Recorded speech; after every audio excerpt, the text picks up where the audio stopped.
Let's bring in the Work and Pension Secretary, Mel Stride, this morning. Hi, it's good to see you. Thanks for joining us on the programme. Good morning. Obviously, keen to hear your reaction to the news about the King yesterday.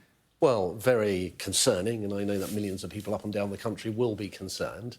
Thoughts go out to him, but also the Queen, of course, his family. But I think it's very typical of him that he will be continuing his state-facing roles. And there's those private things that will make sure that governance and the British state keeps functioning. He will keep doing that, albeit that he's going to be stepping down from his public-facing activities. But it's great that we have a Prince of Wales who is so competent and very good at what he does, who will be stepping in for many of those occasions. But we'll wish him well, and we hope that this is a passing phase that passes quickly. As do we all. Yeah. How concerned are you, let's talk about Clapham, that Abdul Shukr Azidi, obviously wanted in connection with that Clapham attack, was a convicted sex offender and converted to Christianity and was allowed to stay? Well, I am very concerned, obviously, about those that have been impacted by this terrible event, and my thoughts and heart goes out to them and their loved ones. I can't comment on the specifics of an individual who is a subject now of an ongoing police investigation, but let me make a couple of really important general points. And the first is that we have made it very clear, and we have legislated for this, that those that come to our country illegally will not be granted asylum. We have some legislation going through Parliament at the moment, the Rwanda Act, to make sure that Rwanda is seen as a safe third country so that we can remove people from our shores who have come here and send them to Rwanda. And on the case of those that have committed criminal activities specifically, since January 2019, we have actually removed about 14,000 individuals who are exactly in that category, and that's through arrangements we have with other countries, including, for example, Albania. So we take this very, very seriously, but on Azidi's particular case, we really need to wait until that investigation concludes. What about those that are, some might say, abusing the Christian faith in order to gain asylum? About 40 people aboard the Bibi Stockholm are presently converting to Christianity. Well, those caseworkers who assess asylum claims, of course, are very careful in the deliberations that they undertake when they look at somebody's claim.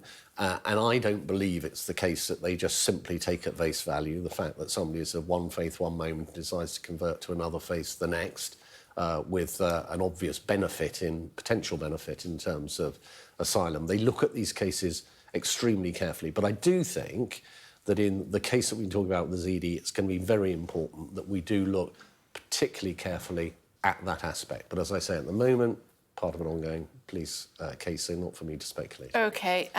The government is giving out the first of 3 cost of living payments to low-income households today. What can you tell us about it? Well, it's £299. It will go out from today. The last payment will be made on the 22nd of February. It will go out to about 8 million low-income households. Those are households that might typically be on universal credit, tax credits or pension credit. It's an automatic payment, so you don't need to apply for it, and it'll appear on your bank statement as COL, which is for cost of living, and then your national insurance number. And it's really there because we recognise that times have been very tough for people over quite a period of time, particularly with the inflation we've had from the war in Ukraine, and before that, of course, the terrible economic consequences of COVID. So it's the last of 3 payments that total £900. We had 6.5 million disabled people in addition to that receiving £150, hundreds of pounds for pensioners as well, to make sure that we're doing all that we possibly can to help people through what we know is a difficult period. Would you bet 3 times that amount that asylum seekers will find themselves in Rwanda before the next election? I think you're referring to the Piers Morgan situation. I didn't see it. It's not. I'm not a gambling man, so I'm not going to get involved in whether I would bet or not. I'm not a betting person. But I think what the Prime Minister was very clear about is that we have to get those boats down. Television presenter £1,000. Yeah. I mean, crass. Surely. Well, as I say, I haven't seen it, so I don't know exactly how it unravelled at the time. Well, it may be these things tend to get into the papers. It's but something that look, you wouldn't the have most done. important, Kate, the really important thing. Is thing... it something you wouldn't have done? Well, I'm not a gambling person, so I just probably wouldn't have entered into bets on anything, even the Grand National. But look, is it appropriate that he would... What is appropriate is, and what people really care about here is not these kind of sideshows that may occupy newsprint, but is getting the boats down. That's the important thing. Now, we've managed to, through our activities... Well, hold on. We have reduced the number of those illegal crossings by 34% in the last year. Across the rest of Europe, those numbers have been going up very dramatically, about 80% in the case of countries like Italy, where we've had arrangements in place with Albania. We've seen a drop of over 90% of nationals coming across illegally from that country. If we can get our Rwanda deal through as part of our plan, then I think we can make huge gains in terms of squeezing down the number that are illegally coming here and incidentally putting their lives at risk, as we so often see when tragedies occur in the Channel. And I think that is what people really care about. That's part of a very clear plan, incidentally. It's one that Labour oppose. I know Labour's not got a plan. Labour's not got a plan. Well, they haven't. You're saying it, but and so is everybody. And so is everybody else. So is everybody else. Do tell me what their plan is. I'd love to know. 300 quid is what will be landing in people's bank balances today, and it's 299. Yeah. And yet the Prime Minister is betting £1,000 willy-nilly that one of his plans will work. I mean, it's just crass.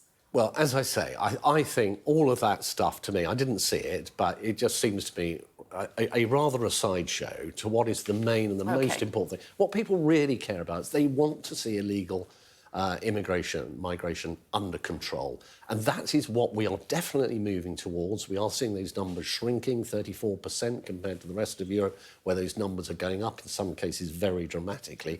We're making progress. We've got a plan to deliver on getting those numbers down further. It's being opposed by Labour, who have no plan K. And I know people are being fed up with people talking about Labour's no plan, but it is a reality. We're going to clip you up saying Labour have no plan. We've got a big wall full of them. Well, I hope so. But, well, you tell me, what is their plan? It's not for me to tell you Labour's plan. You look at these things and you Secretary of notice State. whether Tell me about Lord plan. Cameron. Should he be approved to join debates in the House of Commons?